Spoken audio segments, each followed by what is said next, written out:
اعوذ باللہ من الشیطان الرجیم بسم اللہ الرحمن الرحیم فلولا اذ بالغت الحلقوم بس تم کیوں نہیں لوٹا دیتے جب روح حلق تک پہنچ جاتی ہے وَأَنْتُمْ حِينَئِذٍ تَنْظُرُونَ اور تم اس وقت پاس بیٹھے دیکھ رہے ہوتے ہو۔ سورہ واقعہ کی ان آیات میں اللہ تبارک و تعالی بہت ساری حقیقتوں کو واضح فرما کر حقیقتوں سے پردے اٹھا کر انسان کی اصلاح کا بندوبست فرما رہے ہیں۔ انسان اکثر زیادہ تر غلط فہمی میں رہتا ہے۔ اللہ تبارک و تعالیٰ نے کئی طرح کے انعامات فرمائے ہیں، جسم میں اللہ تعالیٰ نے قوت عطا فرمائی ہے۔ اس طاقت سے بندہ کام لے کر بہت زیادہ کام کر لیتا ہے۔ پھر مالی قوت بھی انسان کے پاس ہوتی ہے، اس کے ذریعے بھی بڑے بڑے یہ کام سار انجام دیتا ہے۔ یہ ساری طاقتیں ہیں، پھر وسائل، پھر تعلقات، پھر مراسم، یہ ساری طاقتیں ہوتے ہیں جن کے ذریعے بندہ کئی کام سر انجام دے لیتا ہے۔ تو پھر غلط فہمی میں مبتلا ہو جاتا ہے کہ میں بڑا کچھ ہوں، میرے پاس بڑی طاقت ہے، میں کسی کو کیا سمجھتا ہوں۔ تو یہ جو غلط فہمی ہے،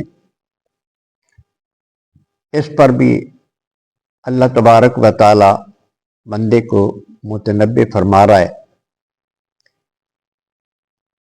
پھر اسی جو یہ گھمنڈ بندے کے ذہن میں آتا ہے، اسی وجہ سے وہ حق کو قبول کرنے کے لیے بھی تیار نہیں ہوتا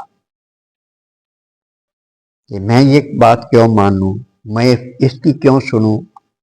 انبیاء علیہ الصلوۃ والسلام کی جو وہ حق لے کر آئے تھے لوگوں کے سامنے، تو وہ متکبر ہی تھے جنہوں نے ان کی بات ماننے سے انکار کر دیا، سچی بات ماننے سے انکار کر دیا، حقیقتوں سے انکار کر دیا۔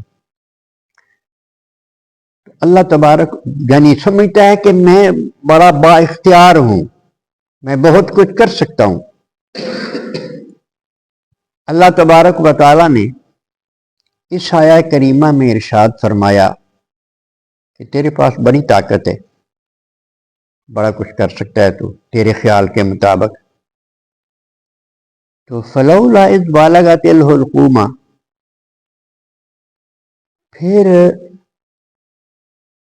جب جان حلق تک پہنچ جاتی ہے، روح حلق تک پہنچ جاتی، کوئی بندہ یہ نہیں چاہتا کہ میری زندگی کے میری اولاد فوت ہو، کوئی بندہ یہ نہیں چاہتا۔ وہ اپنے کسی بھی عزیز کے بارے، جو محبت کے رشتے ہیں، ماں باپ ہو گئے، اولاد ہو گئی، بہن بھائی ہو گئے، ان کے بارے میں وہ یہ پسند نہیں کرتا کہ یہ لقمہ اجل بن جائے کہ مر جائے۔ جب وہ چیزیں جو موت کا سبب بنتی ہیں ان میں سے کوئی چیز لاحق ہوتی ہے، بیماری ہو گئی وغیرہ وغیرہ، تو اس کو دور کرنے کی انسان پوری کوشش کرتا ہے، علاج معالجے پر بڑا پیسہ خرچ کرتا ہے۔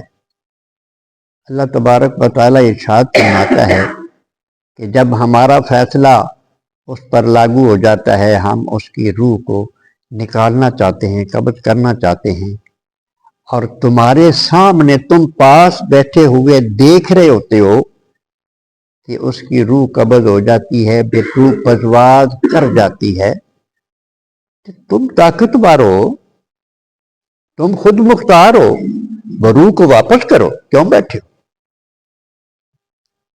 یہ طاقت کسی کے پاس نہیں۔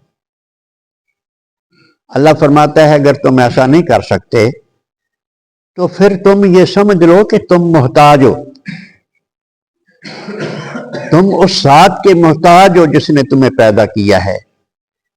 تو جس کا بندہ محتاج ہو اس کے سامنے عقل اچھی نہیں ہوتی، اس کے سامنے جھکنا چاہیے انسان کو، اس کے سامنے انسان کو ہمیشہ جھک کر اس کا فرما بردار بن کے رہنا چاہیے۔ بات یہ سمجھائی جا رہی ہے، فلولا اذا بالغت الحلقوم، تم واپس کیوں نہیں لوٹا دیتے جب حلق تک جان پہنچ جاتی ہے، وانتم حینئذ تنظرون، اور تم پاس بیٹھے اس وقت اپنی آنکھوں سے دیکھ رہے ہوتے، وَنَحْنُ أَقْرَبُ إِلَيْهِ مِنْكُمْ، اور اس مرنے والے کے ہم تم سے زیادہ قریب ہوتے ہیں۔ اللہ تبارک و تعالیٰ کو اس کی شان کے مطابق جو قرب ہر چیز کو حاصل ہے، اللہ تعالیٰ ہر چیز کے قریب ہے، تو وہ مرنے والے کے بھی قریب ہوتا ہے۔ اللہ تبارک و تعالیٰ فرماتا ہے تم نہیں دیکھ سکتے، وَلَٰكِن لَا تُبْصِرُونَ، لیکن تم نہیں دیکھ سکتے۔ فَلَوْلَا اِذْ كُنْتُمْ غَيْرَ مَدِينِينَ، پس اگر تم کسی کے حکم کے پابند نہیں ہو تو ترجعونہا ان کنتم صادقین، تو پھر اس مرنے والے کی روح کو لوٹا دیتے۔ دوبارہ اللہ پاک فرما رہا ہے اگر تم کسی کے حکم کے پابند نہیں، بندہ سمجھتا ہے کہ میں خود مختار ہوں، میں آزاد ہوں، تو یہ آزادی بندے کو تباہ کر دیتی۔ یہ جو تصور ہے آزادی کا، بندہ اللہ تبارک و تعالیٰ کے حکموں کا پابند ہے، اللہ تبارک و تعالیٰ کے حکموں کا پابند ہے، نہ دنیا میں آنے میں خود مختار تھا نہ جانے میں خود مختار ہے، پتہ ہی نہیں تھا آنے سے پہلے کہ میں انسان بنایا جاؤں گا، میں دنیا میں بھیجا جاؤں گا، میرے ساتھ یہ ہوگا، پتہ ہی نہیں تھا۔ خالق کائنات کا منصوبہ تھا، اس نے اپنے منصوبے کے مطابق اس کو تخلیق کر دیا، دنیا میں بھیج دیا۔ تو اب یہ اللہ تبارک و تعالیٰ کا محتاج ہے، اللہ تبارک و تعالیٰ نے اس کے لیے احکامات جاری فرمائے ہیں، یہ بندہ اپنے آپ کو اللہ کے حکم کا پابند سمجھے۔ نماز پڑھنے کا حکم دیا ہے، نماز پڑھے، چھوڑنے کا اجازت نہیں ہے، نہ چھوڑے۔ حلال کھانے کا حکم دیا ہے، حلال ہی کھائے، حرام سے منع کیا ہے، حرام سے رک جائے۔ جس چیز سے اللہ تبارک و تعالیٰ نے منع کیا ہے وہ اس سے رکا رہے، نہیں رکے گا تو ذلیل ہوگا، نہیں رکے گا تو اللہ تبارک و تعالیٰ کی پکڑ میں آ جائے گا، آزاد نہیں ہے، پابند ہے حکم کا، پابند بن کر رہنا چاہیے۔ اس کی مرضی کے مطابق جو بندہ زندگی گزارتا ہے بس اسی کی نجات ہے۔ اللہ پاک نے ارشاد فرمایا فَأَمَّا إِنْ كَانَ مِنَ الْمُقَرَّبِينَ فَرَوْحٌ وَرَيْحَانٌ، پس وہ مرنے والا اگر اللہ کا مقرب بندہ ہے، اللہ کا مقرب کیسے بنتا ہے؟ اللہ کے حکموں پر چل کر، اللہ کے احکام کی پابندی کر کے، اللہ کے حکموں کی پابندی کر کے، اللہ کے احکام پر چل کے وہ اللہ کا قریبی، اللہ کا مقرب بن جاتا ہے۔